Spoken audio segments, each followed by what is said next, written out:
आत्मबंधन master. जी आत्मबंधन। मैं सुमित्रा चोपड़ा। ये महाअवतार foundation ध्यान ग्रुप में आप सभी का बहुत बहुत स्वागत करती हूँ। और आज हमारी ध्यान यात्रा को आगे बढ़ाने के लिए ब्रजभूषण जी आएंगे, जो जीवन शैली के बारे में समझाएंगे। तो मास्टर, आइए सब मिलके ब्रजभूषण जी का हम वेलकम करो। ब्रजभूषण जी अभी नहीं कर पाएंगे क्या?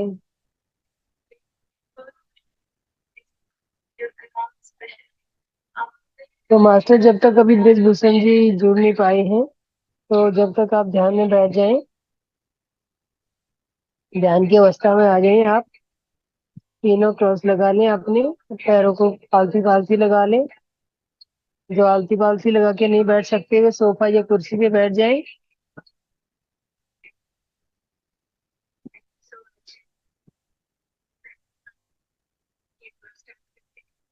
और हाथों को आपस में उंगलियों में उंगली फंसा लीजिए और आंखों को कोमलता से बंद कर लीजिए मास्टर। और अपनी ध्यान अवस्था में बैठ जाएं, अपनी सांसों पे ध्यान करें। तीन गहरी लंबी सांसें लो। एक गहरी लंबी सांस लीजिए।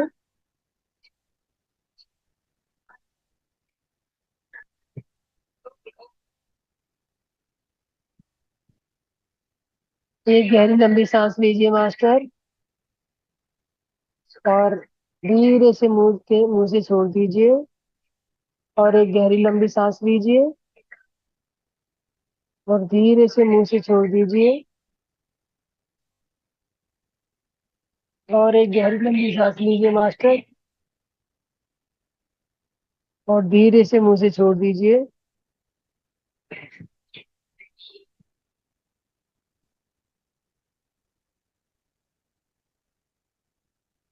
अभी आ रहा है मास्टर? आवाज आ रही है?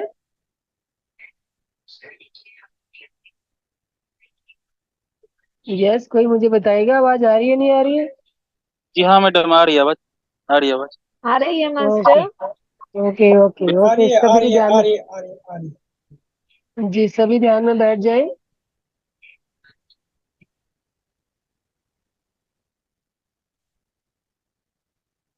और अपनी सांसों पे ध्यान लगाए मास्टर। तीन गहरी लंबी सांसें लीजिए और सांसों के साथ बने रहें। एक भी सांस आपकी जागरूकता से छूटे ना।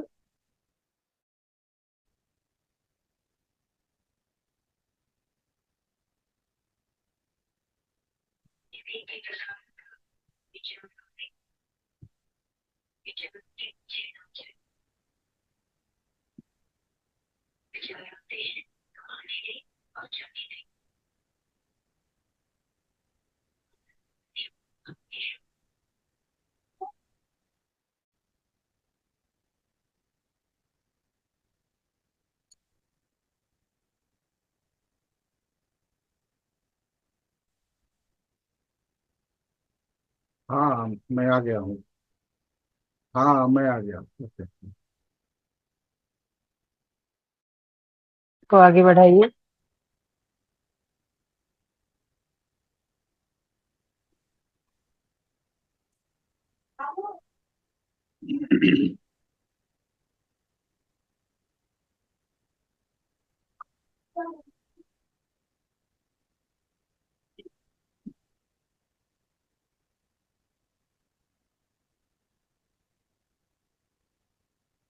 ध्यान आप करवाइए, हम फिर सेशन ले लेंगे। मैं भी ध्यान में बैठ जाता हूँ। सर, आप ही करा लीजिए ना। आप ही कराइए ना सर ध्यान। ठीक है, तो म्यूजिक आप लगा दीजिए, है ना? कितना देर तक? 9:50? 9:30 तक लगा ले कर लेते हैं सर। 9:45 तक लगेगा। ठीक है सर।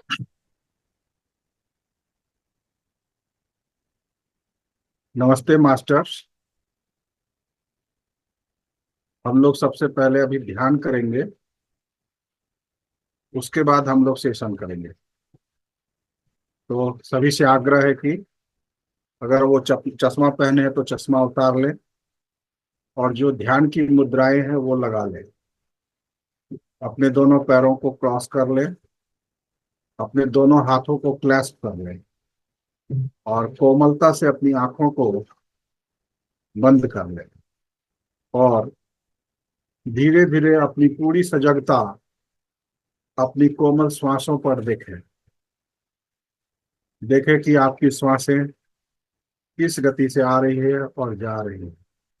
उसके गति के साथ आप कोई भी फेरबदल करने की प्रयास न करें। जस्ट अपने श्वासों के आती हुई श्वास और जाती हुई श्वासों के साथ अपनी पूरी चैतन्यता के साथ उसे देखें।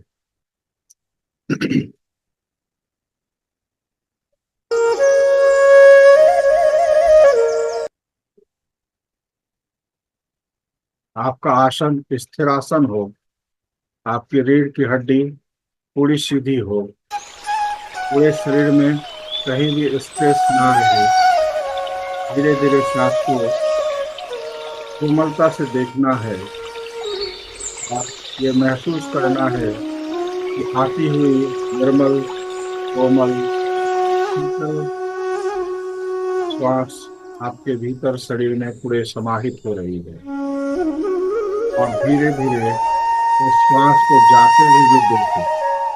जाते समय उसकी गर्माहट को महसूस करें।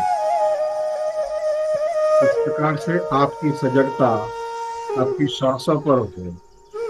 कोई विचार आती है तो जस्ट आपको अपने श्वासों पर अपनी पूरी ध्यान लगानी है, अपनी पूरी सजगता लगानी है।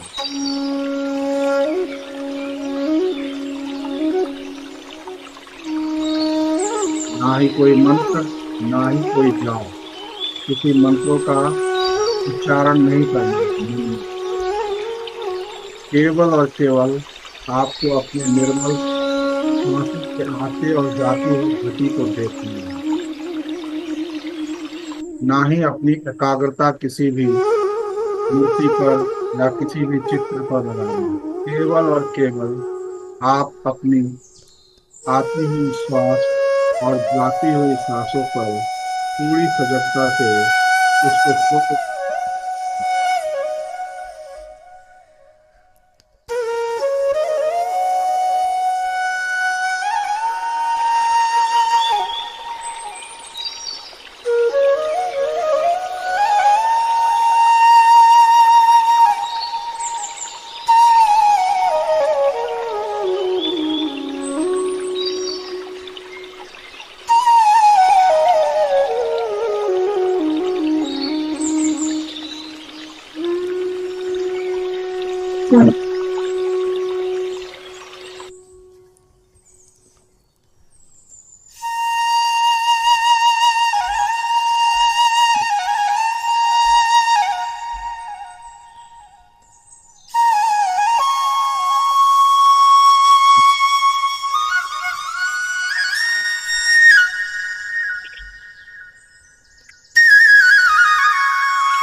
चैतन्यता आपकी आती हुई श्वास और जाती हुई श्वास पर ही।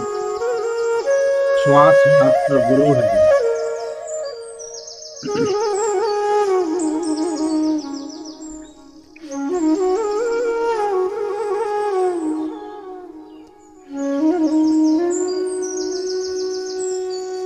जैसे जैसे आपकी सजगता आपकी श्वासों पर होती चली जाएगी, आपके ब्रह्मरंध्र से होते हुए प्राण ऊर्जा कॉस्मिक एनर्जी का प्रवाह आपके पूरे शरीर में होता चला जाएगा।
मेरे प्यारे मास्टर्स, अपनी आती हुई सांस और जाती हुई सांस को पूरी सजगता के साथ अपनी आती हुई सांस और जाती हुई सांस को देखते रहना।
मास्टर्स, मेरे प्यारे मास्टर्स, अपनी श्वास और जाती हुई श्वास पर ध्यान की यदि पद्धति से इस बार गौतम बुद्ध बने, हमें भी मानव से महामानव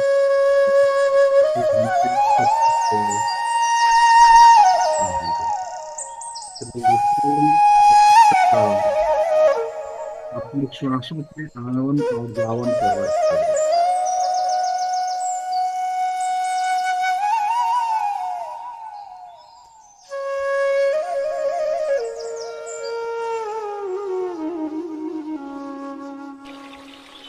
जैसे जैसे आपकी सजगता आपकी श्वासों पर बढ़ती जाएगी, आपके विचार धीरे धीरे कम होते जाएंगे। इसलिए जब भी विचार आए, बस अपनी पूरी सजगता आपके आवन और जावन श्वासों पर रखनी। श्वास ही हमारा गुरु।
बस आखिरी 5 मिनट।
मास्टर्स आखिरी 3 मिनट।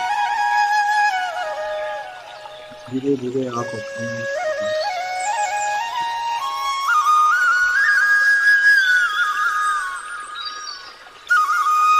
महसूस करिए।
बस आखिरी 2 मिनट।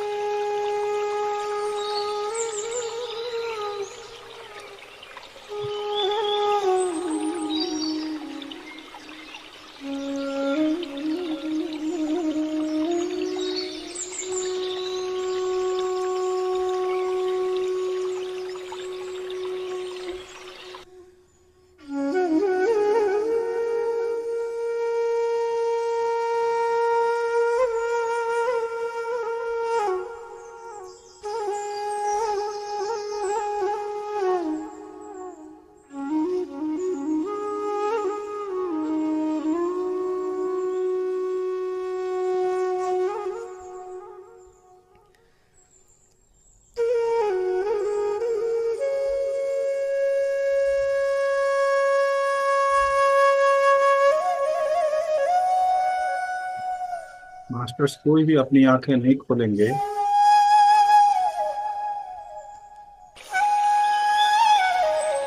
अपने शरीर को महसूस करेंगे।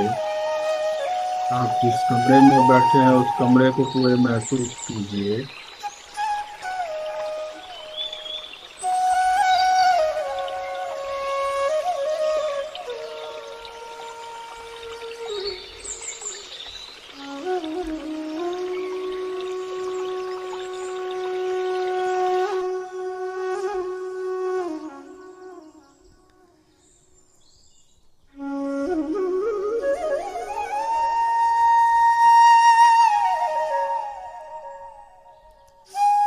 मास्टर आखिरी 10 सेकेंड।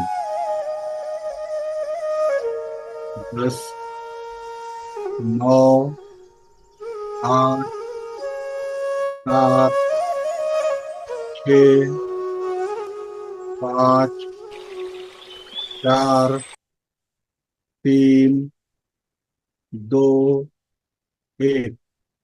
मास्टर धीरे धीरे अपनी हाथों को खोलते हुए कोमलता से अपनी आंखों पर रखें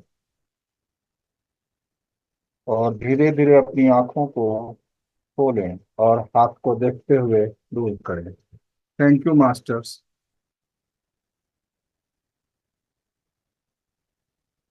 जो ध्यान में बने रहना चाहते हैं वो बने रहें, और जो ध्यान से बाहर आ गए हैं वो कृपया कर एक गिलास पानी जरूर पी लें।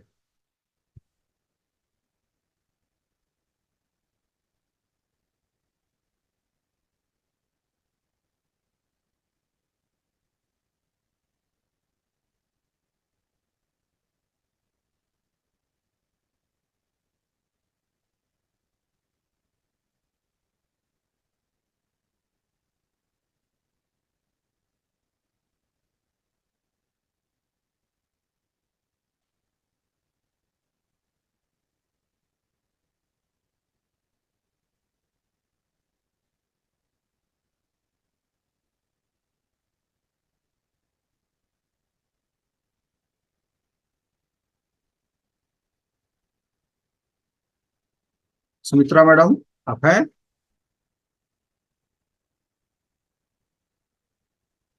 Yes sir. प्रारंभ करें। हाँ जी बिल्कुल। नमस्ते मास्टर्स। मेरा परिचय तो आप लोग को पता ही है। मेरा नाम ब्रजभूषण है और मैं पेशे से एक न्यूट्रिनिस्ट हूँ। और हम लोगों का आज का टॉपिक है समग्र जीवन शैली।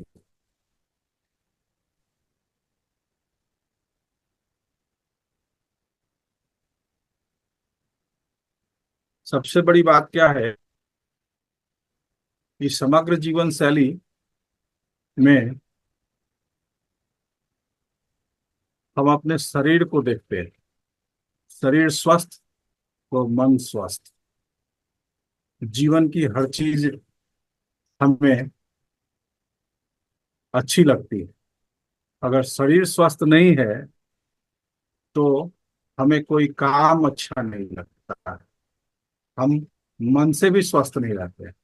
और स्वस्थता की परिभाषा दी गई है कि केवल शरीर से स्वस्थ होना ही नहीं, शरीर को स्वस्थ कहते हैं। हमारी सामाजिक स्तर, मानसिक स्तर भी स्वस्थ होना चाहिए, हेल्दी होना चाहिए। हमें ये जो शरीर मिला है वो बहुमूल्य है।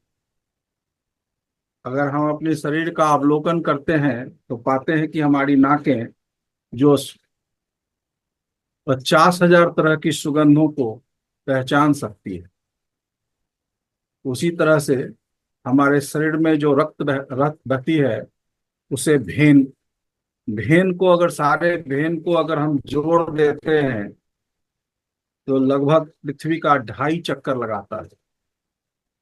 यानी पृथ्वी का 1 लाख किलोमीटर का तय करता है। जबकि पृथ्वी की जो पूरी परिधि है, पेरीफेरी है, वो 40,000 किलोमीटर है। उसी तरह से हम अपने दूसरे अंग लीवर को देखते हैं तो लीवर भी 500 तरह की अलग अलग कार्यों को करती है। और हमें स्वस्थ रहने के लिए लीवर को स्वस्थ रखना बहुत जरूरी है। अगर हम अपने ब्रेन सेल को देखते हैं तो इस ब्रेन सेल की जो मेमोरी की कैपेसिटी है वो जैसे 3 टेराबाइट का अगर हम हार्ड डिस्क लेते हैं तो ऐसे ऐसे थाउजेंड्स हार्ड डिस्क में जितना मेमोरी स्टोर हो सकता है उतना ही मेमोरी हमारे ब्रेन में स्टोर करने की कैपेसिटी है। अगर हम अपनी रक्त को देखते हैं, ब्लड के एक बूंद को देखते हैं तो वो एक बूंद पूरे शरीर को एक बार पूरा चक्कर लगाने में मात्र 20 सेकंड का समय लेती है। अब आप सोच सकते हैं कि हमारे जो हृदय है, हृदय का जो पंपिंग सिस्टम है वो कितना तगड़ा है। हमारे हृदय का पंपिंग सिस्टम इतना तगड़ा है कि एक बूंद रक्त को पूरे शरीर में एक चक्कर लगाने में उसे 20 मिनट 20 सेकंड का ही समय लगता है। अगर अपनी किडनी को हम देखते हैं तो ये समग्र, ये किडनी प्रति घंटा 1 लीटर पानी का फिल्टरेशन करती है। और पूरे दिन भर में अगर हम देखें तो 20 से 25 लीटर पानी जल का फिल्टरेशन करती है। इन सब फैक्ट को बताने का मेरा मेन मकसद इतना ही है कि हमारा शरीर, जो आज के साइंस का जो डेवलपमेंट है उससे कई गुना ज्यादा डेवलप्ड हमारा शरीर है। अब प्रश्न उठता है कि हमें अपने शरीर को स्वस्थ क्यों रखना चाहिए। तो क्या चैट बॉक्स में कोई बता सकते हैं कि हमें अपने शरीर को स्वस्थ क्यों रखना चाहिए? क्योंकि अगर दोनों तरफ से इंटरेक्शन होगी तो थोड़ा सब्जेक्ट को और भी डिस्कस करने में मजा आएगा। कोई भी चैट बॉक्स में बता सकते हैं कि हमें अपने शरीर को क्यों स्वस्थ रखना चाहिए। थोड़ा डुअल इंटरेक्शन होता है तो अच्छा लगेगा। कोई भी मास्टर्स, जो मन में प्रश्न आता है, जो भी ख्याल आता है वो आप बताएं कि इस शरीर को स्वस्थ क्यों रखना चाहिए ताकि काम किया जा सके। एक व्यक्ति ने लिखा है, राजा सर ने लिखा है, ताकि काम किया जा सके। राइट है, अच्छी बात है। लाइफ को हम अपने शरीर को स्वस्थ इसलिए रखते हैं कि हम जिंदगी को अच्छे से एंजॉय कर सकें। घूमने फिरने में पूरे घूमने फिरने के लिए पूरा स्वस्थ रहेगा तभी हम सारे जगहों को घूम फिर सकते हैं, है ना। शरीर स्वस्थ रहेंगे तो मन स्वस्थ रहेगा, एक मास्टर ने लिखा। कह सकते हैं कि शरीर को स्वस्थ इसलिए रखना चाहिए कि हम जो कुछ पाना चाहें वो हम आसानी से पा सकें। तो अब पता चल गया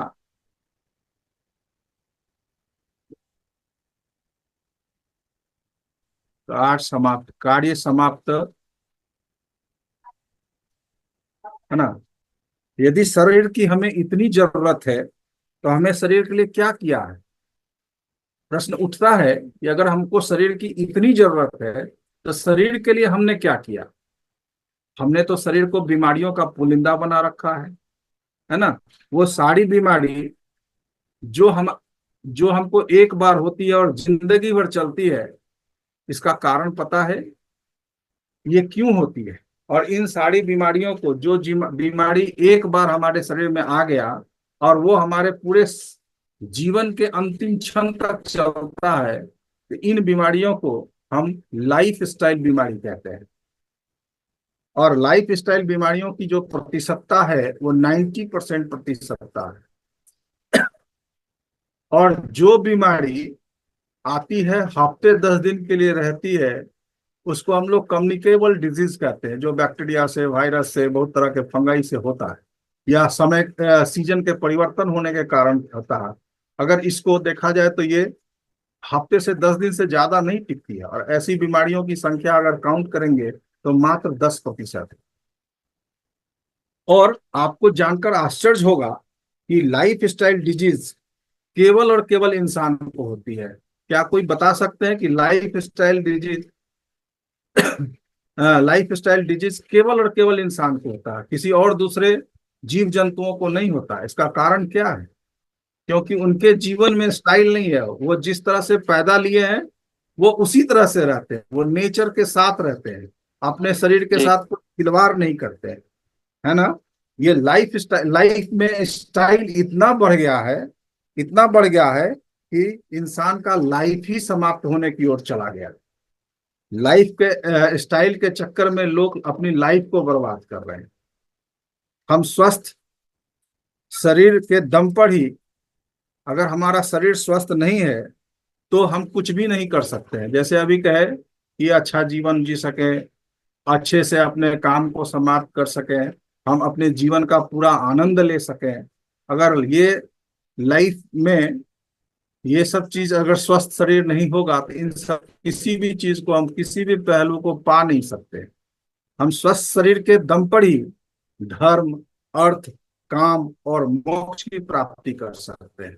अगर हमारा शरीर स्वस्थ नहीं रहेगा तो हम धर्म का कार्य भी नहीं कर सकते हैं, हम कोई स्पिरिचुअलिटी का काम नहीं कर सकते हैं, हम कोई अर्थोपार्जन का काम नहीं कर सकते, हमारे जीवन में काम नहीं होगा और हमें मोक्ष की भी प्राप्ति नहीं होगी।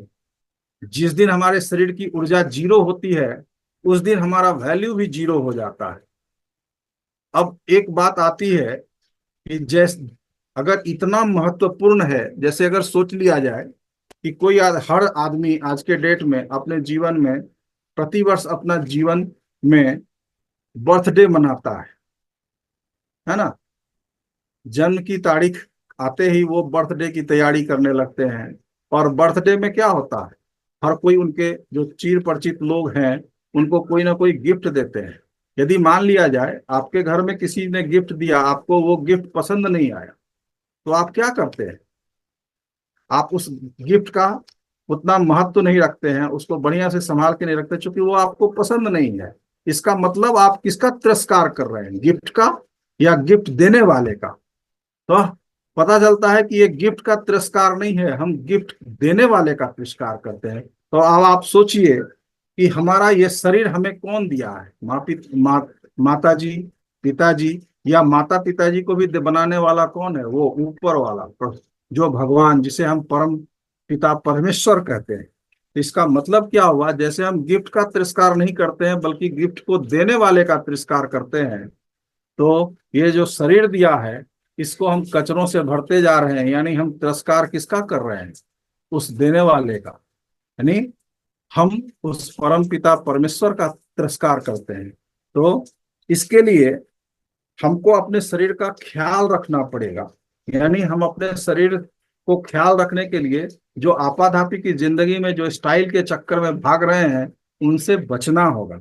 यानी हमको अपने प्राकृतिक अवस्था में प्रकृष्ट होना होगा, और तब जाकर के हम इसे स्वस्थ बना सकते हैं। जैसे हमारा मानना है कि मंदिर जाकर के पूजा करने से तो अच्छा है कि भगवान जो ये शरीर रूपी मंदिर मुझे दिया है इसको अच्छा रखा जाए, इसको प्रॉपर तरीके से रखा जाए, ताकि इस शरीर को देने वाला जो है उसका इंसल्ट ना हो। हम लोग तो शरीर के साथ ऐसा ऐसा व्यवहार करते हैं जैसे लगता हो ये भाड़े की गाड़ी है। जैसे अगर कोई गाड़ी हमें भाड़ा पर लिया है या किसी दूसरे की गाड़ी है, तो हम लोग चलते हैं तो उसका ना गड्ढे का ख्याल रखते हैं कि कहाँ कैसे रखा जाए, कैसे मेंटेन किया जाए। तो लगता है कि हमने भी अपने शरीर को भाड़े की गाड़ी की तरह हम अपने शरीर के साथ व्यवहार करते हैं। सोचिए, अगर वो हमारा ख्याल रखना छोड़ दे तो हम कहाँ कहाँ भटकेंगे। जैसे अपनी गाड़ी को हम, अगर वो अपनी गाड़ी है तो हम उसका कितना ख्याल करते हैं, टाइम पर उसका मेंटेनेंस करते हैं, सर्विसिंग कराते हैं। लेकिन अगर वो पराये की गाड़ी है तो वो हम कुछ नहीं करते हैं। तो अगर गाड़ी को जिस तरह से ख्याल रखना है, उसके मेंटेनेंस के लिए टाइम टू टाइम हमको सर्विसिंग कराना है, उसी तरह से हमको भी अपने शरीर का ख्याल रखना होगा, है ना। नहीं तो आप सोच सकते हैं कि अगर अपने शरीर को हम ख्याल नहीं रखेंगे, इसको अगर सजगता से नहीं रखेंगे, तो हमें कहाँ कहाँ भटकना पड़ सकता है ये आप महसूस कर सकते हैं। किसके किसके पास जाना पड़ सकता है इसे भी महसूस कर सकते हैं। तो हमें अपने आप को ओजस, तेजस और तपस्वी बनाने के लिए क्या करना होगा? क्योंकि इस शरीर से ही हम ओजस्वता को पा सकते हैं। शरीर अगर स्वस्थ होगा तब हम तेजस बन सकते हैं और ओजस बन सकते हैं। और इस शरीर को अगर हम स्वस्थ रखते हैं तो हमारा शरीर ऊर्जावान रह सकता है, ज्ञानवान हम बन सकते हैं, हम धनवान बन सकते हैं और साथ साथ महान बन सकते हैं। अगर हमारा शरीर ये नहीं रहेगा तो हम मेडिटेशन भी अच्छे से नहीं कर सकते हैं, हम पशु से पशुपति नहीं बन सकते हैं। पशु से पशुपति बनने के लिए भी हमको इस शरीर की जरूरत पड़ेगी। इसलिए इस शरीर को स्वस्थ रखने के लिए हमें दो पहलू पर पूरा का पूरा ध्यान देना पड़ेगा। पहलू है कि हम अपने शरीर को ऊर्जावान बनाए रखने के लिए एक्सरसाइज करना, और दूसरा ख्याल रखना होगा कि हमारा डाइट क्या है, हम भोजन के रूप में ले क्या रहे हैं। इन दोनों पहलुओं पर जब तक हम अपनी पूरी सजगता नहीं रखेंगे, अगर तब तक हम अपने पूरे शरीर को स्वस्थ नहीं रख सकते हैं, हम अपने शरीर को ऊर्जावान नहीं रख सकते हैं, हम अपने आप को ओजस नहीं बना सकते हैं, हम अपने आप को तेजस्वी नहीं बना सकते हैं, और ओजस और तेजस्वी नहीं बना पाए हम अपने आप को तपस्वी भी नहीं बना सकते हैं, हम किसी चीज को पा नहीं सकते हैं। तो इसके लिए हमको अपने आप को महान बनाने के लिए दो कार्य तो करना होगा, ताकि हमारा ये जो शरीर है, रूपी मंदिर है, उसको हम अच्छे से रख सके। अब एक्सरसाइज करने से हमें क्या मिलता है? स्ट्रेंथ मिलता है। इनके तरह अगर हम बच्चे से एक्सरसाइज करते हैं तो हमें स्ट्रेंथ मिलता है, हनुमान जी की तरह हमको स्ट्रेंथ चाहिए। हमें स्पीड मिलता है ताकि हम किसी कार्य को गतिशीलता बना सके, हम अपने शरीर को गतिशील रख सकते हैं। तो गतिशीलता मुझे कैसी चाहिए? चीता की तरह, बाज की तरह अपने शरीर को एक सीमा तक ले जा करके इतना एक्सरसाइज कीजिए ताकि पसीना बहे। अपने शरीर को एक सीमा से आगे ले जाकर इतना एक्सरसाइज करना होगा कि ताकि हमारे शरीर से पसीना बहे। और क्योंकि हम जानते हैं कि नहाने से, स्नान करने से केवल लिबास बदलता है, और जिसने भी अपने शरीर को अपने क्षमता से आगे ले जाकर के पसीना बहाया है, वही इतिहास रचा है, वही इतिहास रचता है। तो इसके लिए पसीना बहाने के लिए शरीर, पसीना बहाने से क्या होगा? शरीर के खून में इतनी उबाल आएगी कि आप जो भी खाएंगे वो भस्म हो जाएगा। क्योंकि शरीर में उबाल ही नहीं रहेगा, वो तेजस्विता ही नहीं रहेगा, तो आप कुछ भी पचा नहीं सकते हैं। इसलिए हमको शरीर से पसीना बहाना पड़ेगा। और दूसरा पहलू है डाइट। अगर अगर अभी आप गूगल करेंगे, स्वामी शिवानंद जी 125 वर्ष के हैं, और इनका जन्म हुआ था 8 अगस्त 1896 ईस्वी। और इनकी कार्य, इनके जो जीवन की रोजमर्रा को अगर आप अवलोकन करते हैं तो इन्होंने ये शरीर से बहुत अच्छा काम करते रहे हैं अपने जीवन काल में। शरीर को ओजस बनाए रखे हैं, तेजस बनाए रखे हैं, ऊर्जावान बनाए रखे हैं। और इसके पीछे, इस ओजस, तेजस और ऊर्जावान बनाए रखने के पीछे उन्होंने अपने डाइट को कंट्रोल करके रखा। डाइट को कंट्रोल करने में वो केवल और केवल बॉइल्ड फूड खाते हैं, केवल और केवल वो उबला हुआ खाना खाते हैं। उनके भोजन में तेल की मात्रा नहीं होती है, वो बिना तेल के खाना खाते हैं। वो चावल और उबला हुआ दाल और हरी सब्जियों का सेवन करते हैं। अब आप सोच सकते हैं कि हम, अगर आप आज के परिदृश्य में अपने भोजन को सुबह से शाम तक अगर देखते हैं तो वो भोजन प्रणाली में हमारा क्या क्या होता है जो हमारे बॉडी के अनुरूप नहीं है। हमारे डाइट में सबसे अंत में, ये जो मानव में जो सबसे अंत में तेल आया है, और तेल से हमारे आर्टरीज में ब्लॉकेज बनने स्टार्ट हुए। आज से 40 साल 50 साल पहले चले जाएंगे तो किन्हीं को भी ब्लॉकेज नाम की शिकायत नहीं थी, किसी को भी किसी कोलेस्ट्रॉल की शिकायत नहीं थी, किसी को थायराइड की शिकायत नहीं थी। और आज बच्चों में ये रोग फैलता जा रहा है। ज्यादा से ज्यादा हमें बॉइल्ड खाना चाहिए, जि, जिसमें तेल की मात्रा ना के बराबर हो। यदि ना हो तो सबसे अच्छा, हमें बिना प्रयास पचने वाला खाना खाना चाहिए, ताकि हमारे शरीर को जो ब्लड है, क्योंकि ब्लड का जो मात्रा है सबसे ज्यादा दो ही जगह रहता है। यदि पेट में ब्लड तो ब्रेन में ब्लड की कमी, अगर ब्रेन में ब्लड तो पेट में ब्लड की कमी। अब आप सोच सकते हैं कि किस जगह ब्लड की जरूरत ज्यादा है, क्योंकि हम जानते हैं कि हमारा जो ब्लड है, जो हम श्वास लेते हैं, अभी जो हमने श्वास लिया और श्वास को छोड़ा, तो इसके थ्रू इस आ, श्वास लेने के क्रम में हमने ऑक्सीजन को लिया, और ये ऑक्सीजन हमारे फेफड़ा में गया। फेफड़ा में जो हमारा एल्वियोलाई है, वहां पर गैस का एक्सचेंज हुआ, और वो एक्सचेंज, जो वो ऑक्सीजन हमारे शरीर के हर कोशिकाओं तक पहुंचा, और कोशिका में जाने के बाद उसका ऑक्सीडेशन कराया, जो सेलुलर रिस्पिरेशन के थ्रू वो हमारे हर शरीर के कोशिकाओं को ऊर्जा दिया। और वहां से जो बाई प्रोडक्ट के रूप में कार्बन डाइऑक्साइड निकलता है, उसको हम लोग श्वास निकाल करके बाहर करते हैं। कार्बन डाइऑक्साइड का अगर मात्रा हमारे शरीर में ज्यादा रहने लगेगा, वो भी एक बीमारी का कारण बनेगा।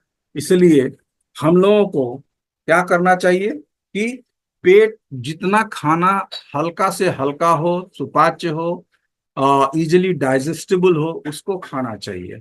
हम अपने भोजन से तेल की मात्रा जितना कम कर सकें उतना हमारे शरीर के लिए, स्वास्थ्य के लिए अच्छा होगा।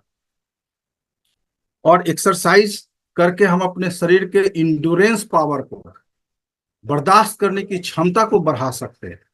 एक्सरसाइज करने से हम अपने शरीर के बर्दाश्त करने की क्षमता, तब जाकर के हम बियॉन्ड लिमिट जाकर के कोई कार्य कर सकते हैं। जैसे कहते हैं कि walking is a good exercise.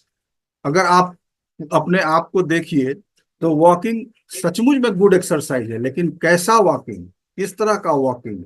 Gandhi ji को कभी वॉक करते हुए हम लोगों ने तो नहीं देखा, लेकिन जो टीवी में या पिक्चर में या बुक से हम लोग पढ़ते हैं तो पाते क्या है कि गांधी जी जब आगे आगे चलते थे तो लोग उनका पीछा करने के लिए दौड़ते थे। एक वॉकिंग ऐसा होना चाहिए। आजकल के जमाने में वॉकिंग कैसा होता है, कान में हेडफोन लगा लेते हैं, संगीत बजा लेते हैं और बड़े प्यार से चलते हैं, गार्डन में जैसे मूव करते हैं। इस मूवमेंट से कुछ भी नहीं होगा। आपकी सजगता कहाँ पर है? आपके कानों में जो आवाजें गूंज रही हैं उस पर है। तो ये आपको बेनिफिट्स देने के सिवाय बदले में ये आपको हानि पहुंचा रहा है। हम अभी क्या करते हैं, बागों में चले जाते हैं या गार्डन में चले जाते हैं, दो लोग चले जाते हैं, कहता है कि बात करते हैं, टॉक व्हेन यू वॉक। अभी एक स्लोगन आया था कि टॉक व्हेन यू वॉक। तो टॉक करते समय में अगर वॉक करते समय में अगर टॉक करते हैं तो हमारी सजगता कहाँ रहती है? हमारी सजगता तो चली जाती है वॉक टॉक करने में। तो हम उस समय में अगर हमारा पूरा सजगता बात करने में चला गया तो हमारे शरीर में जो उबाल आना चाहिए, हमारे शरीर में जो गर्माहट आना चाहिए, वो नहीं आ पाता है, जिसके चलते हमारा जो श्वसन की क्रियाएं हैं वो गतिशील नहीं हो पाती है। और ये ऐसा वक्त ना करने के बराबर है। ये आपके शरीर को कुछ भी नहीं दे रहा है सिवाय हानि पहुंचाने के। अगर दो लोग चल रहे हैं, दो पुरुष चल रहे हैं, तो वो क्या बात करते हैं? उनके बातों का कोई अगर तथ्य नहीं है, दो ही चीज पर वो ज्यादातर बात करेंगे, या तो पॉलिटिक्स के बारे में या तो अपने बच्चों के कैरियर के बारे में।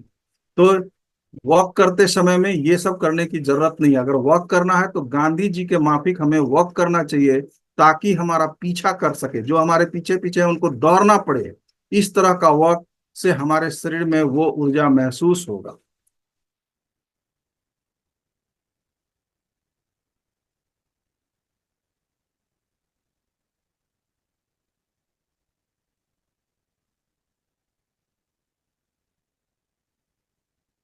है ना? तो इस प्रकार से एक्सरसाइज करना चाहिए। अब एक्सरसाइज करने से, या सबसे अच्छा एक्सरसाइज क्या है कि नहीं कुछ होता है तो आप पहले इतना अपने शरीर को थकाइए, जैसे सीढ़ी पर चढ़िए, 10 मिनट सीढ़ी पर चढ़िए, ताकि पूरे शरीर में गर्माहट आ जाए। दूसरा है, वॉक से भी अच्छा है कि आप पुशअप कीजिए। पुशअप करने से क्या होगा कि हमारा थाई का जो मसल्स है वो हमारा सेकेंड हार्ट है, उसमें अगर करते हैं तो उसकी मजबूती देने से क्या होगा कि हमारे पूरे बॉडी का मेटाबॉलिक सिस्टम एक सिंक्रोनाइज्ड पद्धति में आता है, जिससे हमारा मेटाबॉलिक जो डिसऑर्डरनेस है वो ऑर्डर में आने लगता है। और धीरे धीरे आप देखोगे क्या कि आपके शरीर में ऊर्जा महसूस होने लगेगी। और ऊर्जा महसूस होने के क्रम में आपको धीरे धीरे बहुत सारे चीजों से मुक्ति मिलने लगेगी। इसलिए हम लोगों को एक्सरसाइज उस तरह से करना चाहिए। एक्सरसाइज में 90% पार्ट है कि हम अपने आप को वार्म अप करें। वार्म अप करने का सबसे आसान तरीका और सबसे बेस्ट तरीका है कि सीढ़ी पर 15 मिनट चढ़िए और 15 मिनट तक उतरते रहिए, चढ़ते उतरते रहिए, चढ़ते उतरते रहिए। और उसके बाद जैसे ही आप 15 मिनट का ये वॉक करते हैं, ये सीढ़ी पर चढ़ना और उतरना करते हैं, उसके बाद आप पुशअप कीजिए। 10 मिनट का पुशअप कर लेंगे, आपके शरीर में इतनी पसीना आएगा जिससे कि आपका शरीर का हर टॉक्सिन, क्योंकि आज के परिवेश में जो कुछ भी हम खाना खा रहे हैं वो किसी न किसी पेस्टिसाइड से, किसी न किसी फर्टिलाइजर्स के थ्रू वो आया है। तो नेचुरली वो उसकी जो संगत है, जैसे आज अगर गेहूं की उपज हुई है तो कोई ना कोई फर्टिलाइजर डाला गया है, कोई ना कोई पेस्टिसाइड डाला गया है, तो उसकी प्रकृति उसके डीएनए में, गेहूं के डीएनए में आ गया है, चावल के डीएनए में आ गया है, जो सब्जी हम खा रहे हैं उसके डीएनए में आ गया है। तो नेचुरली हम डेली का डेली, और हम इसको डिस्कार्ड नहीं कर सकते अपने जीवन से, तो हमको डेली का डेली हमारे शरीर में बहुत सारे टॉक्सिन का जमावड़ा लग रहा है। तो पसीना के द्वारा हमारे शरीर का बहुत सारा टॉक्सिन बाहर निकलेगा, और हमारा हार्ट का पंपिंग सिस्टम अच्छा होगा, हमारे लीवर का रिदम अच्छा होगा, हमारी श्वास की जो जो प्रक्रियाएं हैं, स्वंद को पहचानने की प्रक्रिया है, इसको अच्छा होगा, हमारे जो किडनी का फिल्टरेशन पावर है वो बढ़ेगा, और हमारा जो जीवन में सेडेंट्री लाइफ आ गया, जो हमारा आलसपन आ गया, वो खत्म होगा। तो एक्सरसाइज हमको उस तरह से करना चाहिए। दूसरी बात आती है कि डाइट, डाइट में हमें क्या करना चाहिए। सबसे बड़ी बात है कि तीन चीज, अगर हम अपने आप अपने शरीर का तीन अंग को बढ़िया बनाकर रखेंगे तो उसके के साथ सिंक्रोनाइज्ड रूप से और भी चीज अच्छा होता चला जाएगा।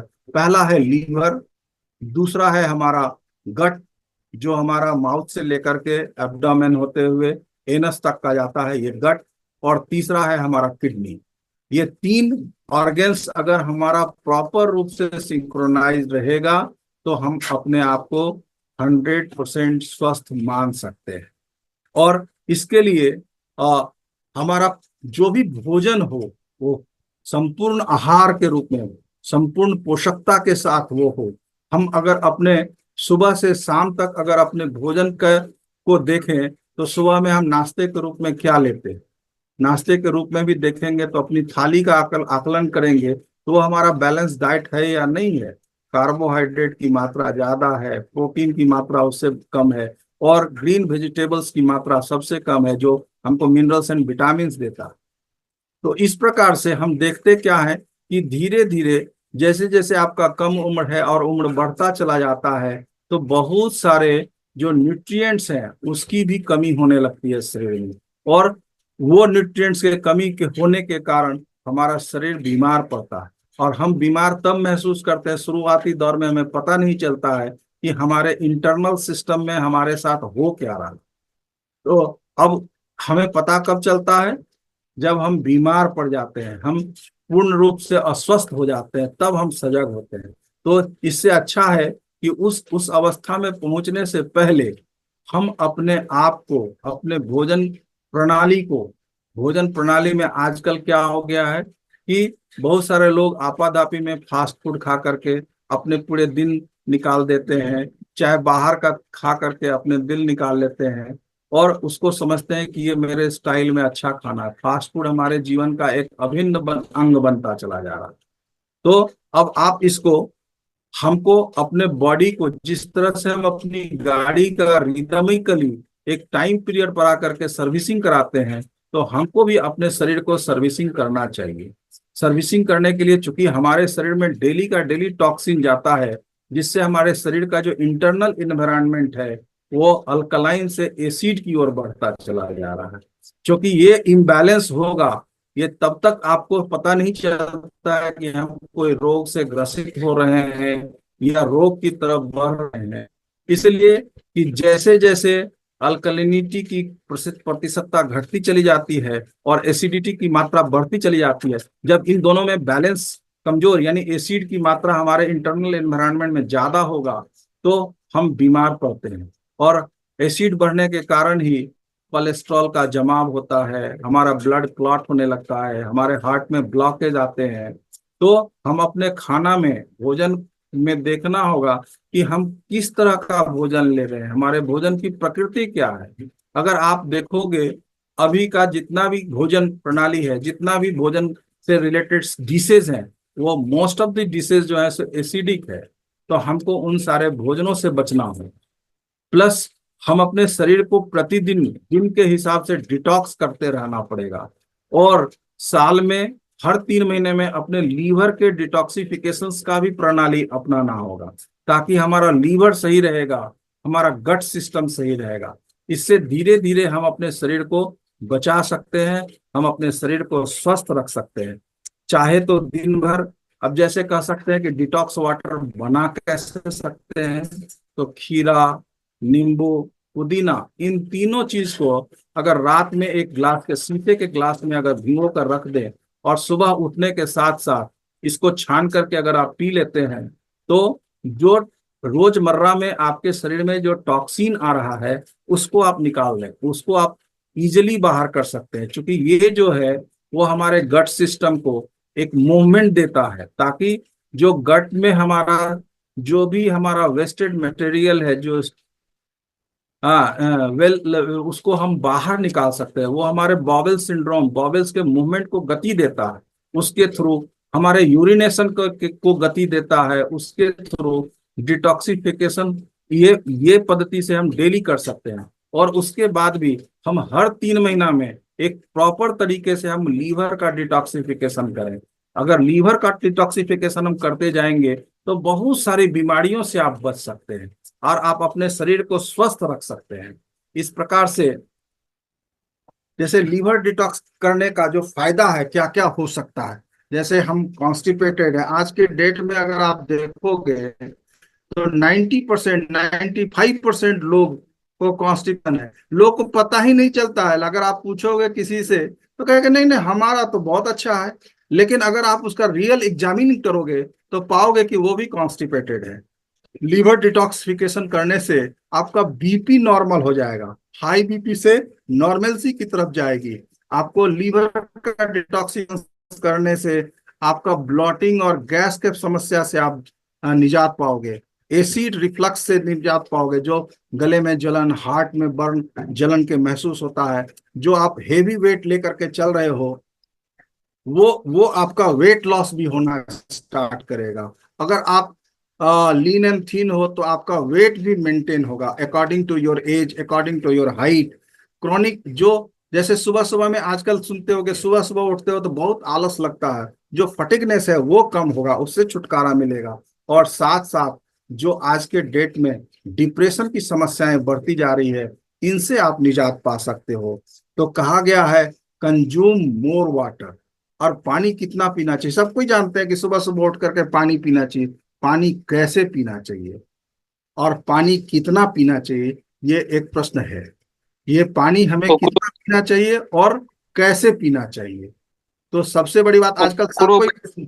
जी, हेलो। बोले सर, उकड़ू बैठ के एक गिलास। उकड़ू बैठ के एक जैसे गिलास। जैसे मान चलिए हम लोग इंडियन टॉयलेट में जैसे बैठते हैं ना, उस जी जी प्रकार जी, से बैठ। ठीक है, बढ़िया है, जी बहुत सुंदर। तो अब आ गया कि उपरू बैठ करके पानी पीना चाहिए, राइट। इनका तरीका अच्छा है। कितना पानी पीना चाहिए, प्रश्न उठता है कितना पानी पीना चाहिए। हाँ, एक गिलास सर 300 ml से 400 ml। 300 से 400 ml। और पूरे दिन में एक व्यक्ति को कितना पानी पीना चाहिए। 3 से 3.5 लीटर सर। गर्मी का तीन से मौसम है तो चार। साढ़े तीन 4-5। अगर ये 3 से 4 लीटर पानी पीते हैं तो आपका लीवर डिटॉक्सिफिकेशन के कगार पर नहीं पहुंचेगा। और पानी जैसे उकरू होकर के तो पीना चाहिए, ये बात सही है। लेकिन पानी जैसे ही एक घूंट आप लेते हो तो उसको पूरे माउथ में, बकल कैविटी में कम से कम 2 राउंड मारो, करो। करने से तब जी अगर उसको इनगल्फिंग करेंगे और धीरे धीरे तब उसको भीतर लेंगे, तो एक गिलास पानी में एटलीस्ट 5 मिनट्स लगना चाहिए।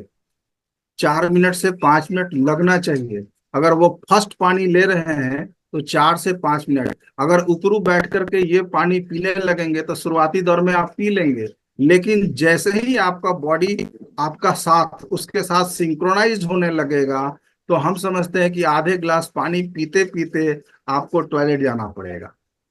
क्योंकि करना पड़ेगा। आपका मोशन इतना गतिशील हो जाएगा कि ताकि आपको जाना पड़ेगा तो आप चले जाइए। क्योंकि हम उस समय में क्या होता है कि हमारे पूरे बक्कल कैविटी में जो रात भर हम सोए हुए हैं, तो बहुत सारे टॉक्सिन और बहुत सारे कुछ अच्छे इंजाइम्स भी बक्कल कैविटी में आए रहते हैं। और हमारा काम आप रहा, हमने बताया कि अगर आप जल पानी पीते हो तो मुंह में लेकर के उसको सीप करके पीना है, और उस पानी को एक घूंट पीजिए और उसको पूरे रोल डाउन कीजिए। तो रोल डाउन करने में क्या होगा कि आपके बकल कैविटी के जिस भी जगह पर कोई भी टॉक्सिन होगा या किसी भी तरह का कोई वैसा तत्व होगा, तो वो आपके गट में चला जाएगा, और वो गट में जाते ही आपके मोशन को क्रिएट करता है। तो जब मोशन क्रिएट होगा तो बहुत लोगों को जब जैसे जैसे ये रिदम में आ जाता है और बॉडी जब सिंक्रोनाइज होने लगता है, तो एक गिलास पानी खत्म होने से पहले आपको इतनी बेग की मोशन आ जाएगा कि आपको भागना पड़ेगा। तो अब उसका उसका भी है कि कॉन्स्टिपेशन किसको कहते हैं। तो कहता है कि यूरिनेशन खत्म होने से पहले आपको पूरा बॉवेल साफ हो जाए तो कॉन्स्टिपेटेड आप नहीं हो। यूरिनेशन खत्म होने तक भी अगर आपको बैठना पड़ता है तो इसका मतलब है कि आप कॉन्स्टिपेटेड हो। This is the signature steps. इससे हम आपको जज कर सकते हैं, हम आप अपने को जज कर सकते हैं कि हम कॉन्स्टिपेटेड हैं या नहीं। दूसरी बात कि क्या मोटे है तौर पर जितना, जी। जी बोले मोटे तौर पर जितना देर में, बोले मोटे तौर पर जितना देर में पेशाब की क्रिया होती है उतना ही देर में मतलब कि शौच की क्रिया क्लियर हो जानी चाहिए। उससे पहले शौच की वही क्रिया बात शुद्ध। खत्म हो जानी चाहिए, पूरा का पूरा बाहर निकल जाना चाहिए, उसको निकलने में इतना टाइम नहीं लगना चाहिए। क्योंकि क्या होता है कि हमारा एनस के पास में जितना भी वो जमा हो जाना चाहिए, ताकि उसके जी पास जी। उतना समय ही नहीं हो। दूसरी बात सारा क्या है संगठित, कि टॉक्सिन। जी। सारा संगठित, सारा माल एकत्रित संगठित होकर सारा एक ही बार हाँ में निकल जाए। हाँ। जी जी। तो वो तरीका है। तो ये हर 3 महीने में अगर आप लीवर डिटॉक्सिफिकेशन करते हो तो धीरे धीरे आपका बॉडी सिंक्रोनाइज होने लगेगा। आपका बॉडी का जो मेटाबॉलिक रिएक्शंस है, मेटाबॉलिज्म है, वो सिंक्रोनाइज होने लगेगा। तो हम धीरे धीरे स्वस्थता की ओर बढ़ेंगे। एंड दूसरी बात क्या है कि हमको अपने फूड से, अपने मील से, अपने भोजन से टॉक्सिन फूड को डिस्कार्ड करना होगा। अब टॉक्सिन फूड में क्या क्या, तो रिफाइंड ऑयल को खत्म करना होगा, व्हाइट शुगर को खत्म करना होगा, व्हाइट फ्लोर को खत्म करना होगा, और जो आजकल जो हम लोग सॉल्ट खाते हैं जिसको हम लोग आयोनाइज्ड सॉल्ट कहते हैं, इससे भी हमको मुक्ति पानी पड़ेगी। क्योंकि ये भी एसिडिटी को बढ़ाता है हमारे बॉडी में। और ये सभी जा करके हमारे आजकल के डेट में देखते होंगे कि गॉल ब्लैडर में स्टोन, किडनी में स्टोन, यूटरस में फाइब्रॉइड्स, पीसीओडी, इन सभी का कहीं ना कहीं ये एक इन्फ्लुएंसर का काम करता है। लीवर फ्रेंडली फूड को अपनाना पड़ेगा। अब रॉ वेजिटेबल जूस को पीना पड़ेगा।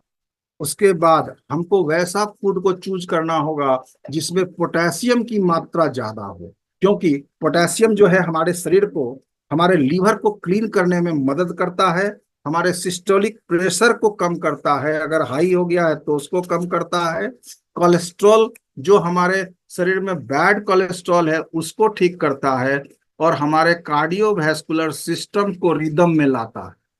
तो अगर हम अपना लीवर के प्रति सजगता दे दें तो इतना से ही हम अपने शरीर को स्वस्थता की ओर ले जा सकते हैं। अब हमारे शरीर को कितना milligram per day potassium minimum चाहिए, तो इसका है 4700 मिलीग्राम एक स्वस्थ व्यक्ति को, एक व्यक्ति को प्रत्येक दिन चाहिए। और कहा गया है कि जो पोटेशियम रिच फूड है उसमें आता है स्वीट पोटैटो, बनाना, टोमेटो, किसी ने लिखा है बनाना, राइट है, बीट है, पालक का साग है, ग्रीन वेजिटेबल्स है। इन सारे चीजों को अपने भोजन में समाहित करने से हम अपने स्वास्थ्य को सजगता की ओर ले जा सक स्वस्थता की ओर ले जा सकते हैं।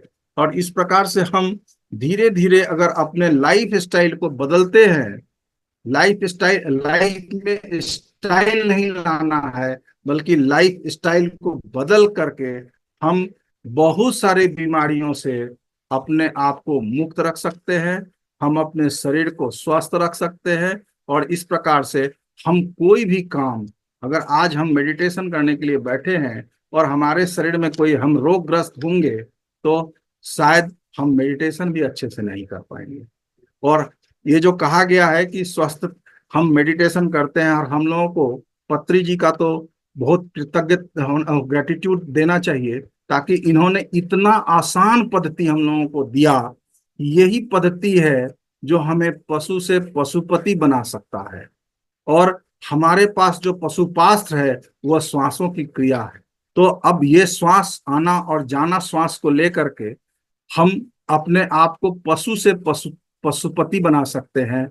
हम गौतम सिद्धार्थ से हम गौतम बुद्ध बना सकते हैं। इतना आसान तरीका, और इतना लोग हम तो मने मने वो हमारे पास शब्द नहीं है कि पत्री सर को हम कैसे ग्रेटिट्यूड दें, और सुमित्रा मैडम और रंगनाथ सर कि मुझे ये अपॉर्चुनिटी देते हैं कि आप लोगों से मिलने का मौका मिलता है ना। तो इस प्रकार अब कोई आप लोगों का प्रश्न हो तो पूछिए, क्योंकि यस। 10-20 हो गया है, 10 मिनट है। 10 मिनट में आपको जो प्रश्न पूछना है कोई भी तो पूछ सकते हैं। सर डिटॉक्सिफिकेशन का मेथड बता दीजिए। सबसे लीवर पहली डी बात है कि पानी पानी, तो अब जैसे सर ने कहा था कि 3-3.5 लीटर, गर्मी का मौसम है तो 4 लीटर। फूड साइंस कहता है कि आपका बॉडी वेट इंटू 1/10। अगर आप 70 किलो के हो तो 1/10 मीन्स 7 लीटर पानी डालोगे शरीर को, तो आपका लीवर टॉक्सिफिकेशन, डिटॉक्सिफाई होने के गेटवे तक पहुंचेगा, और तब आपका लीवर डिटॉक्सिफाई होगा। और ये रिदम आपको हर 3 महीना में एक बार करना चाहिए। तो फास्टिंग रख के करना चाहिए सर। जी मतलब खाना उस दिन खाना ना खाए और सिर्फ हाँ, पानी पे नहीं, पानी और का उसमें भी तरीका है कि आपको जिस हम्म। दिन ये तरीका अपनाना हो जी उसके सर। 1 दिन पहले 2 बजे के बाद आप कुछ भी ना खाएं। आप लिक्विड ठीक। ले सकते हैं, जूस ले सकते हैं, लेकिन दूसरे दिन जब आप धीरे धीरे करके आप 7 लीटर पानी 12 घंटा से 24 घंटा में डालिए, और दूसरे दिन आप प्रोबेबली कोशिश कीजिए कि अगर लिक्विड डाइट रखा जाए तो द बेस्ट, तो आपको इससे निजात मिल सकता है। और उसमें भी पोटासियम क्लोराइड का जो है वो आप डाल सकते हैं। तो उससे भी कर सकते हैं, जैसे वर्जिन ऑलिव ऑयल होता है वो भी मिला सकते हैं। वो किसी न किसी हम्म। एक्सपर्टीज के अंदर में करना चाहिए। ऐसे आप पानी पी करके कर सकते हैं, पोटासियम रिच फूड खा करके आप अपने लीवर तो को डिटॉक्सिफाई कर सकते हैं। लेकिन जो पद्धति है जो वर्जिन ऑलिव ऑयल के थ्रू किया जाता है, वो किसी एक्सपर्टीज के अंडर गाइडेंस में करे तो अच्छा रहेगा। अपने से खुद कभी भी आजमाइश ना करें, क्योंकि उसमें क्या होता है, डायरिया होता है, माने लूज मोशन होता है, हम्म। वॉमिटिंग होता है। तो अगर आप खुद कर रहे हो और कोई एक्सपर्टीज नहीं है, तो हो सकता है कि वो आपका लेनी का देनी पड़ जाए। ओके। ठीक है मास्टर, किसी और का कोई क्वेश्चन है तो पूछिए।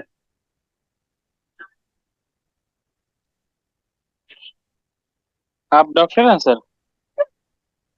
हाँ, मैं एक न्यूट्रिशन। न्यूट्रिनिस्ट, डाइटिशियन आप कह सकते हो। जी। चलिए, बहुत अच्छा जानकारी आपका लगा। Thank you. बहुत। सुमित्रा मैम नमस्ते। नमस्कार सोनिया जी, बोलिए। नमस्ते। मैम मैंने आपको पर्सनल मैसेज भी किया था। मुझे मैम जो आपने एक बुक, रंगनाथ सर ने एक बुक का मैम वो पीडीएफ भेजा है ना, वो मुझे हिंदी में भी मिल सकता है? एक स्वामी विवेकानंद जी का मेडिटेशन का था और एक और था मैम। Which one? वो मैं देख तो रही थी, हिंदी मैम का अगर वो हिंदी चाहिए में। हिंदी। नाम में मुझे जी याद नहीं आ मैम। रहा मैम, कौन सा बुक भेजा था, मुझे बताइएगा फिर मैं आपको बता पाऊंगी। मैम स्वामी विवेकानंद जी का था वो, मेडिटेशन का पीडीएफ। और मैम एक और था, वो मैं खुद भी भूल गई अब। इसमें योगा का था मैं, और एक मेडिटेशन का था, यस। वही था। हाँ जी, हाँ जी मैम, योगा से हम्म। रिलेटेड था। हाँ, तो जी योगा मैम। वाला भी मेरे ख्याल से मैंने ग्रुप में शेयर किया था, जी और मैम। दोबारा से एक बार कर जी दूंगी। का क्वेश्चन है मैडम। जी। जी ये सोनिया जी बोलिए, उसको अगर किसी सर का से कोई क्वेश्चन है तो हैंड रेज कीजिए। नहीं मैम, बहुत अच्छे, इसके सर ने बहुत अच्छा समझाया। आ, हाँ जी, थैंक यू सर। एक इनविटेशन सबों को देना था बिहार पीएमसी के द्वारा। अभी सितंबर 6, 7, 8 को बोध गया में, जहां भगवान बुद्ध को इनलाइटमेंट निर्वाण। हुआ था, वहां पर हम लोग 3 दिन का एक ध्यान यज्ञ का आयोजन किया गया है। आप सभी उसमें आमंत्रित हैं। जो भी आना चाहते हैं, मैडम से उसका गूगल लिंक लेकर के फॉर्म भर के, वहाँ एकोमोडेशन की भी फैसिलिटीज है, उसको आप ऑप्ट करके बुक करके आप आ सकते हैं। यस मास्टर, जिसको जाना चाहें तो जा सकते हैं, मैंने खुद भी ऑप्ट किया है और मैं खुद भी हम्म। पार्टिसिपेट कर रही हूँ उसमें। तो आप लोगों को भी मैं चाहूंगी कि मैक्सिमम और जो जितना लोग ज्यादा जाना चाहें बेटर होगा। इस ध्यान यज्ञ में जो है सो बहुत सारे मास्टर्स आ रहे हैं। हम्म। और ये एक अच्छा कार्यशाला होगा। क्योंकि इस कार्यक्रम को हम लोग जनवरी 2024 से ही पूरे बिहार के हर डिस्ट्रिक्ट में चला रहे हैं। हर डिस्ट्रिक्ट में एक एक सप्ताह के लिए हमारे मास्टर्स जाकर के ध्यान प्रचार कर रहे हैं, ताकि बिहार की पूरी धरती का ऊर्जा फिर से वो पुनर्जागृत हो। और उसका जो समापन है, समापन नहीं वैसे ही करेंगे। बिहार तो पहले से ही जागृत है सर। हाँ, ठीक है। अब उसमें या, क्या है कि वो 6, 7, 8 सितंबर को भगवान बुद्ध जहाँ पर अपना इनलाइटमेंट पाए थे, उस बोधि ट्री से 500 मीटर दूर में हमारा ये कार्यक्रम है। तो ये बहुत बड़ी अपॉर्चुनिटी है, आप सभी आमंत्रित हैं। और इसके आने के लिए आप अपना गूगल फॉर्म भर लें, प्रायरली एकोमोडेशंस के लिए बुकिंग कर लें, ताकि आपको वहाँ रहने की सुविधा में असुविधा ना हो, और सारा कर सकते हैं। और किसी भी तरह का अगर है ऐसा क्वेश्चंस, तो मैडम के थ्रू आप मेरे तक पहुंच सकते हैं, और मुझसे भी डायरेक्ट, क्योंकि मैं भी उसमें एक सिपाही के रूप में काम कर रहा हूँ, है ना। देखिए बिहार से जो रिलेटेड है वो लोग को तो जरूरी पहुंचना चाहिए, बाकी लोगों को भी कोशिश करनी चाहिए, इसमें क्योंकि मैडम ऐसे केवल मौके बार बिहार के बार नहीं, नहीं आते। सारे अभी तक में पूरे नहीं भारत के सर। हर स्टेट से लोग आ रहे हैं। और नहीं सर, भारत मैं के खुद ही भी आ नहीं, रही हूँ सर। आपका भी रजिस्ट्रेशन हो चुका है, हम देखे हैं, है ना। जी सर। उसके बाद क्या कहते हैं, बहुत सारे बाहर से भी आ रहे हैं, अब्रॉड से भी मास्टर्स आ रहे हैं इसमें। जी सर। इसमें सर 3 दिन का रहने वहने में कैसा खर्चा जी। कैसे? और देखिए उसमें क्या है ना कि एक दिन का 250 रुपये करके वो होटल्स है, गेस्ट हाउस हम लोगों ने बुक किया है। और हर रूम में 3 आदमी से 4 आदमी लोग रहेंगे। पर डे 250 रुपया है, 275 है, वो हर तरह का है। एसी रूम है, वो 1500 रुपया पर डे करके है। तो आपको वो गूगल फॉर्म में सारा इंफॉर्मेशन मिल जाएगा, है ना। और उसमें मेरा नंबर भी है, 3 लोगों का नंबर है, स्वाति पुनाला, अपर्णा नीलत्रू, और तीसरा नंबर मेरा है। तो आप किसी से भी बात करके आप अपना बुकिंग ले सकते हैं, कर सकते हैं। गूगल फॉर्म भर लीजिए, और प्रायरली अभी टिकट बुक करा लीजिए आने जाने का। क्योंकि हम लोग देख रहे हैं कि जैसे बैंगलोर से टिकट अभी उपलब्ध नहीं है। बहुत सारे लोग वहां से, पूरा करीब 17, 18 लोग आ रहे हैं। तो ऐसे ऐसे करके हर स्टेट से लोग आ रहे हैं। जी सर। तो मास्टर किसी का कोई क्वेश्चन नहीं है तो हम यहीं पे अपनी वाणी को विराम देंगे, और कल तो छुट्टी रहेगा। परसों मिलते हैं फिर इसी समय। तो ठीक है परसों के मास्टर। लिए मास्टर मैं तो चाहूँ, यस, मैं मास्टर किसी मास्टर से चाहूंगी कि परसों के लिए कोई ये सर्विस दे सकता है क्या, क्योंकि मुझे किसी फंक्शन में अर्जेंटली जाना पड़ेगा, परसों शाम को मैं नहीं रह पाऊंगी। तो आप कोई विलिंगनेस से कोई भी सर्विस देना चाहे होस्टिंग के लिए। बाकी तो मैं यहाँ से मतलब ऑनलाइन जोड़ूंगी इस पे, बट कोई भी जैसे कुछ वो करना है, किसी का वेलकम करना है, तो वो सब कोई कर सकता है, तो मुझे ऑप्शन बताइए। वैसे सर, हाँ थी वैसे मैडम, हम करना चाह रहे थे, मगर कल तो हम निकल रहे हैं पटना, हम हो सकता है सफर में रहेंगे। आप पटना से हैं? नहीं नहीं नहीं सर, हम बिहार बिहार के मधेपुरा जिला से। अच्छा अच्छा। मधेपुरा जिला। रहते कहाँ हैं? रहते किशनगंज में है सर, मधेपुरा जिला हो गया हम लोग। अच्छा अच्छा अच्छा। किशनगंज में अच्छा अच्छा। अच्छा है तब तो। बिहार। बिहार मधेपुरा, राज्य। मधेपुरा में तो ध्यान यात्रा मेरा गया था। न मधेपुरा सर, मेरा घर 30-35 किलोमीटर दूर है। उदा अच्छा किशनगंज।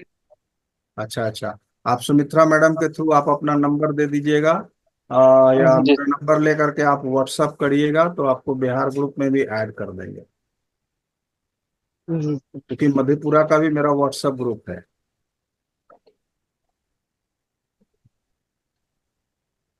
ठीक ठीक है है। मैडम। ठीक है मास्टर, फिर आज हम अपनी वाणी को यहीं विराम देते हैं। ठीक, फिर थैंक मिलते यू। हैं। Thank you. Thank you. Brajbhushan ji, बहुत बहुत धन्यवाद इतनी अच्छी जानकारी देने के लिए।